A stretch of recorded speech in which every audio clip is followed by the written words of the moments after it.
Rahubat, and thank you for sending in your questions. I think this is the second time you've sent questions in, so that's great. Remember, to those listening, if you have 3 questions that you would like answered live, video yourself asking your 3 questions and then upload them to osmvision.wetransfer.com. All right? It should be in the link. The link should be in the comments. All right, let's go for the questions. Peace, Wu-Sabat. My name is Salam Daka and I'm from South Africa. My first question is, when you complete your cycles, which are 24,000 in total, you mentioned something that if you haven't learned your lessons or something like that, you dissipate. Does that mean you go into another form of existence or you're just done existing? All right, so the first question is regarding the number of cycles that you have to perfect yourself, right? He's saying that he's asking after the 24,000 time, what happens? Right, we're not saying, all right, the master teacher Panda Babyanun is not saying you have to complete 24,000 cycles. What he's saying is that you have up to 24,000 cycles. So you could make it after your first cycle, you could make it, at any point between 24 and 24,000. He has also explained to us in an update that most people have been back here on an average of 9,000 times. So it's not a matter of waiting till the 24,000 time and that's it. A lot of people like to wait to the last minute to try and perfect themselves, which is not really what's advisable. Some people can come and go back after the first cycle. This is when sometimes you have, babies that people will consider to be, premature, or they just come and they leave straight away. And some are just like, they don't want to be here. And they're able to just go back. So the idea is to do it in a shorter period of time as possible. See, initially, 9 ether beings didn't have to go through this cycle of coming back over and over and over again. You were able to just not have to come back. But because of the fact that we've actually, for lack of a better word, fallen from grace, we now have to relearn and upgrade ourselves to going back to being supreme beings or full supreme beings, because we are supreme beings anyway. We just got to raise back our vibration and learn how not to come back. So relating to your question is that if you don't perfect yourself after your very last chance, which would be the 24,000 time, you will cease to have the ability to continue to experience life on different realms. You will be still in the form of energy, because energy cannot be destroyed. However, you won't have the ability to be able to continue living on. So you will be trapped as energy, but you won't be able to take on different forms and experience different realms and continue to travel pretty much the cosmos. There are multiverses out there with different life experiences, which you will be able to continue if you are able to perfect yourself to continue living on in those different realms, all right? So it's not that you have to wait till 24,000 times. It can happen at any point between the 24 and the 24,000 times. And on average, most people have already been here 9,000 times. But you also have those beings who were born between 1973 and 2003 who are new souls to this particular realm. Not to say they haven't been in other realms, but to this particular realm is their first time or their first incarnation. So they may have experienced other existences on different realms, but having been to this one and have come here between that period of time, which happens to tie into the period we call now, right? So now is constant, all right? So you have a then in the past, you have a now, and then you have a then in the future. But we live in the now constantly, and there was actually a period referred to as the now when the master teacher, Partner Babyanun, Dr. Malachi Z. York, opened the seventh still in 1970. So from that point till 2030, where we're living this moments, it's referred to as now. All right, so let's move on to the second question. A second question is, what is the nature of consciousness? Is it an emergent property of the physical brain, or is it something more fundamental to the universe? Okay, so the second question is relating to what is consciousness. He asks, is it something fundamental to the physical world or outside of that? The power of Wu-Sabat is actually really amazing, because I was actually just looking at, something, a diagram that the master teacher shared with us, which, if I may show it to you, explains, and before I go into it, I will just answer the question relating to consciousness, in that you have the conscious world when you're awake and you're able to be aware of what's going on, and then you have your subconscious, which is underneath, right? Remember, the word sub means under, as I've explained before, as in submarine, submental, subliminal. So it's there, but you're not fully aware of it, and you store information in your subconscious. So let me just show you this diagram, which actually relates to that question, right? Which is found in one of the scrolls by the master teacher, yeah, Dr. Malachi Z. York, Partner Babyanun. And the scroll this comes from is Neuroscience of Wu-Sabat, which deals with, you know, the science of the neurons that operate within your mind or in your brain. And in this diagram, it's called a multiverse outformation. And what it shows you is where you go from being awake, right? You go from being awake, which is conscious memory, then you go into the long dream state, going downwards to the rapid eye movement, referred to as REM, then talking or walking whilst you're asleep, and then it goes to where you're in deep sleep, all right? Then you can go down, which I'll come back to, but then you carry on up to talking and walking whilst asleep, and then rapid eye movement, short dream state, and then it goes into the subconscious memory. So this diagram shows you outformation that comes into this universe, into information by way of your mental and the mind and memory, where you daydream, where you're thinking your thoughts and memory, and then you go through this cycle of being awoke. You got the body, you got the spirit on the other side. So this line goes downwards, where you then deal with your ether, your soul, your sleep state, your memory, and then going down to sleep paralysis, what is referred to as sleep paralysis, when people are able to have outer body experiences, etc., and they go into a hypnotic trance. Then you can go into what's known as a coma or deep sleep, and then into the area where people are calling dying, death, and being dead. So this diagram is in the scroll Neuroscience of Wu-Sabat, and it goes into more detail about the whole conscious and subconscious levels of your awareness, all right?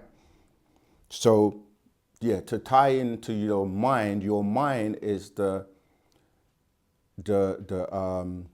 for lack of a better word, the apparatus that you use to tap into the higher realms and beings that exist above the mental. Everything is mental on this plane. However, you have to connect to the mental reservoir, which is outside of your head or outside of your brain. So people say my mind, but when you say that, what you're really saying is that you as a satellite that's connected, or let's say a client that's connected to the network by way of your mind, and your brain is like the physical representation that neurons are sent, because you're dealing with energy, electricity, and neurons being sent between the different synapses to communicate and pull out information from outside to in. So yeah, so it's outside as well as inside at the same time, meaning that, like I was saying, if a computer is connected to a network, the computer has a local hard drive or local CPU that it can function and operate, but when it's attached to a network, it has the ability to be in a peer-to-peer network, or to be in an internet or inter-network where it can communicate with other people around the world via the internet.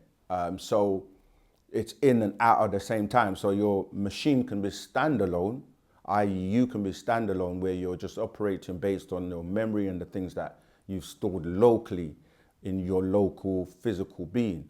But then when you're connected to the network, you have access to all the other computers on the network, and you can have access to, different software, different machines, different,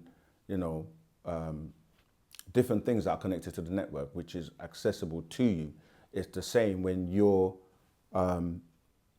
connected by your etheric being, to be able to connect to that etheric realm and pull information out, and you're connected to the mental reservoir by way of your mind, you can pull out information into you. So to answer your question, it's both local and external at the same time, depending on which one you're using at the particular moment. Yeah, so I hope that's answered that question. Let's move on to your third and final question. Oh, my third question is, I kind of have a thingy in my foot. It's called web toes.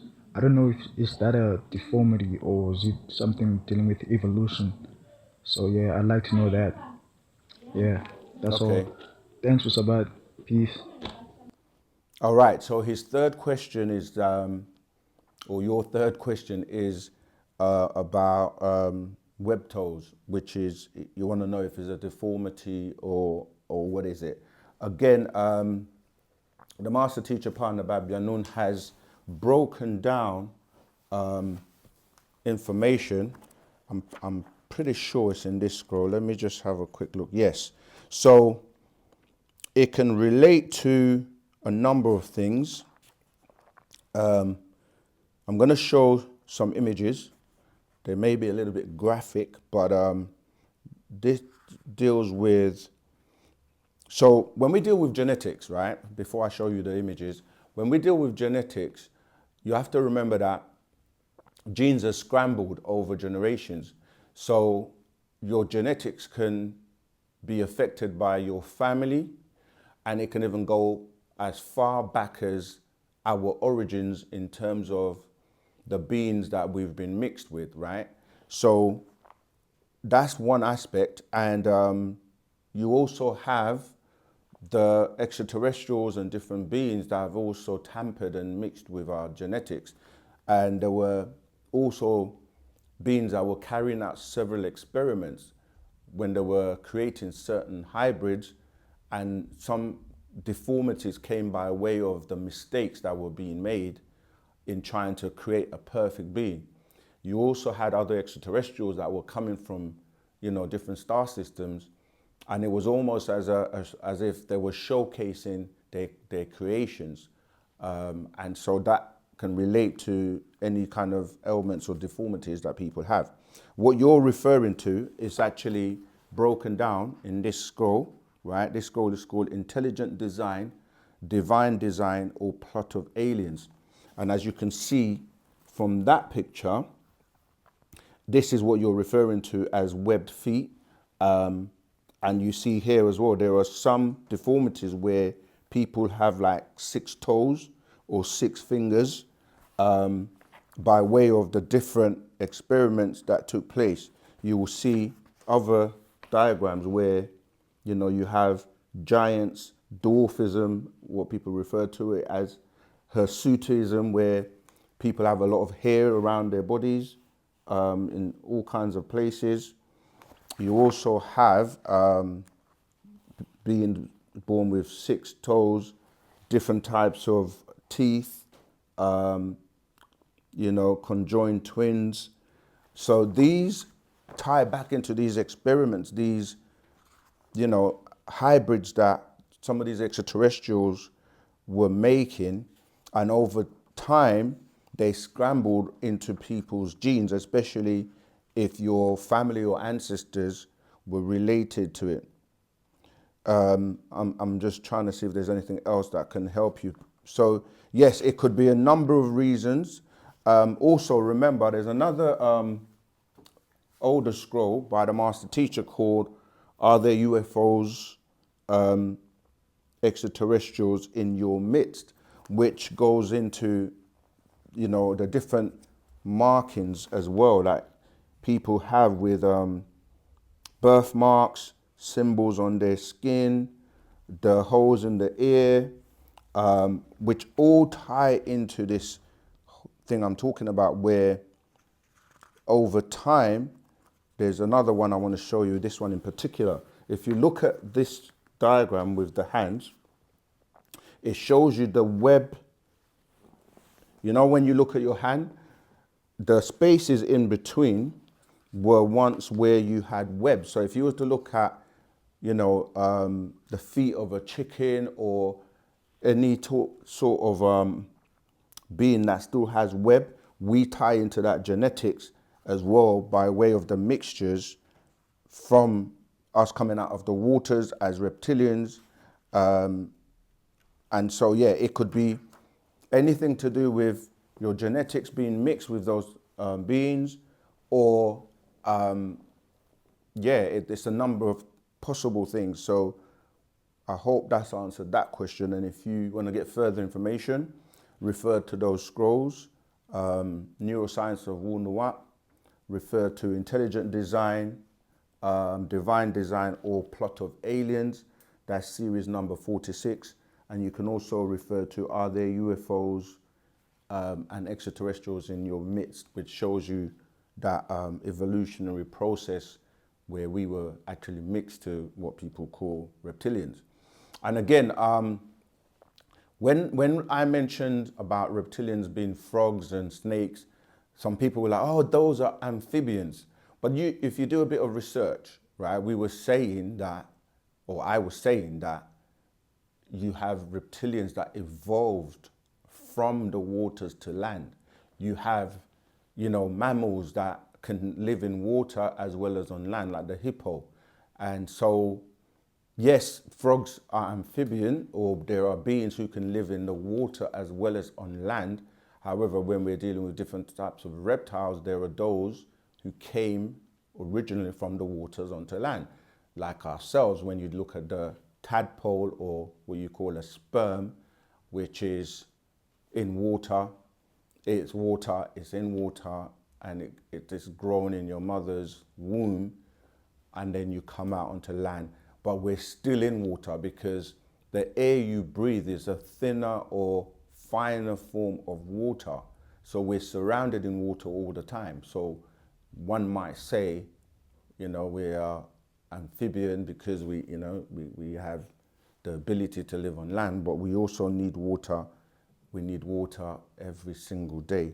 Yeah, so those are your 3 questions answered. But yeah, keep sending questions in, and if there's something we haven't clarified, keep probing, because sometimes people will ask a question and we will give a part of the answer that we maybe remember at that particular time.